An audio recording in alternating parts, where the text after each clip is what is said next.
அனைவருக்கும் வணக்கம். நான் உங்கள் ஏல்பி ஜோதிடர் ராஜ் அருளானந்தம். உங்களை சந்திப்பதில் பெருமகிழ்ச்சி அடைகிறேன். இன்றைய பதிவில் நம்ம பார்க்க இருக்கக்கூடிய ஜோதிட பதிவு, ஒருவருடைய ஜாதகத்தில் 2ஆம் இடத்தில் ராகு பகவான் அமர்ந்திருக்கு அப்படின்னா, இந்த ஜாதகருடைய தன்மைகள் எப்படி இருக்கும் அப்படிங்கிறது குறித்து நம்ம இந்த பதிவில் பார்க்க போகிறோம்.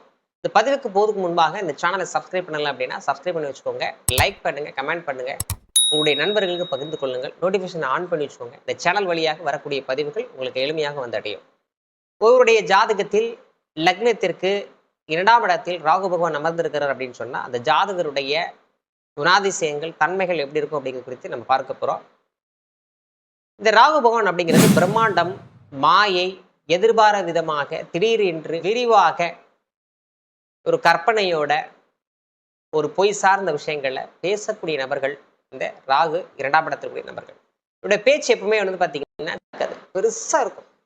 ஒரு எலாபரேஷன் அதிகமாக கொடுக்குறாங்க. ராகு பகவான் 2ஆம் இடத்துல இருக்குதுன்னா சின்ன விஷயத்த சின்னதாக இருக்கும், ஆனால் பெருசாக பேசுவாங்க. அவங்க பேசும்போதே பார்த்தீங்கன்னா எக்ஸ்பிரஷன் ரொம்ப ஓவராக இருக்கும். என்ன சொல்லுவாங்கன்னா, ஓவராக விடுறான் பாரு, அடிச்சு விடுறான்னு பாரு சொல்கிறாங்க இல்லையா, அந்த மாதிரி இவங்க பேச பார்த்தீங்கன்னா பேசுகிற பேச்சு ஒரு பொய் கலந்து தான் பேசுவாங்க. கற்பனையோடு பேசுவாங்க, இல்லாத இருக்குது மாதிரி பேசுவாங்க, கணிக்கவே முடியாது. திடீர்னு பார்த்தீங்கன்னா பேசிட்டு மாற்றிடுவாங்க. அப்போது இந்த பேச்சில் ஒரு நிலை இல்லாத தன்மை, அதுபோல் குடும்ப வாழ்க்கை திருப்தி அடைய மாட்டாங்க. இந்த 2 திருமண அமைப்புகள்லாம் கொண்டு போகிறதுக்கு இந்த 2ஆம் இடத்துடைய ராகு பகவான். அப்போ இந்த ராகு பகவான் என்ன பண்ணுன்னா, சாப்பாடு விஷயத்துலேருந்து ஓவராக சாப்பிட்றது, ஓவராக பேசுறது, அதிகமாக பேசுறது, கற்பனையோடு பேசுறது, பிரம்மாண்டமாக பேசுறது. இதனுடைய ப்ளஸ் என்னன்னு கேட்டிங்கன்னா, புதிய லாங்குவேஜஸ், வேறு லாங்குவேஜஸ் படிக்கிறது, அதெல்லாம் ஒரு சிறப்பான ஒரு அமைப்பை ஏற்படுத்தும். ஏன்னா அவங்க செகண்ட் லாங்குவேஜும் படித்து வச்சுக்கிடுவாங்க. வேற்று மொழிகள் இது சார்ந்த விஷயங்களும் கண்டிப்பாக இவங்களுக்கு தெரியும், பேசுவாங்க. படிப்பில் நிறைய படித்து நிறைய டிகிரி வாங்கக்கூடிய நண்பர்கள் எல்லாமே இந்த 2ஆம் இடத்தில் ராகு பகவான் இருக்கக்கூடிய நண்பர்கள். இது பயன்படுதோ பயன்படலையோ, ஆனால் படித்து வச்சுருவாங்க, படிப்பாங்க. வருமானங்கள், இப்போது படித்த படிப்புக்கு ஒரு வருமானம் வந்துக்கிட்டு இருக்கும், சைடுலேயே என்ன பண்ணுவாங்கன்னா ஒரு வருமானம் வந்துகிட்டு இருக்கும். வெளிநாடு வெளியூர் தொடர்புகள் ஏற்படும், அது சம்பந்தமான வருமானங்கள் வரும். சில நேரங்களில் பார்த்தீங்கன்னா இந்த பிளாக் மேஜிக் பண்ணுறது, மாந்திரீகம், தாந்திரிகம், இன்டைரக்டாக வருமானங்கள் வரக்கூடிய வாய்ப்புகள் எல்லாம் ஏற்படுத்தும். ஜோதிடத்தில் ஆர்வத்தை ஏற்படுத்தும், ஜோதிடம் படிக்கக்கூடிய வாய்ப்புகளை ஏற்படுத்தும்.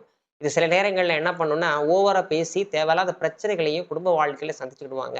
இந்த 2ஆம் இடத்தில் ராகு பகவான் இருக்கக்கூடிய நண்பர்கள் எல்லாமே இவங்க வெளியூர் வெளிநாட்டில் போகக்கூடிய அமைப்புகள், படிப்பதற்காகவோ வருமானத்திற்காகவோ போகக்கூடிய வாய்ப்புகளை ஏற்படுத்தும். இல்லாமல் ஒரு டெக்னிக்கல் படிப்பு, மருத்துவ சம்பந்தமான படிப்பு, ஐடி சம்பந்தமான படிப்பெல்லாம் படிக்கக்கூடிய வாய்ப்புகள் ஏற்படுத்தும்.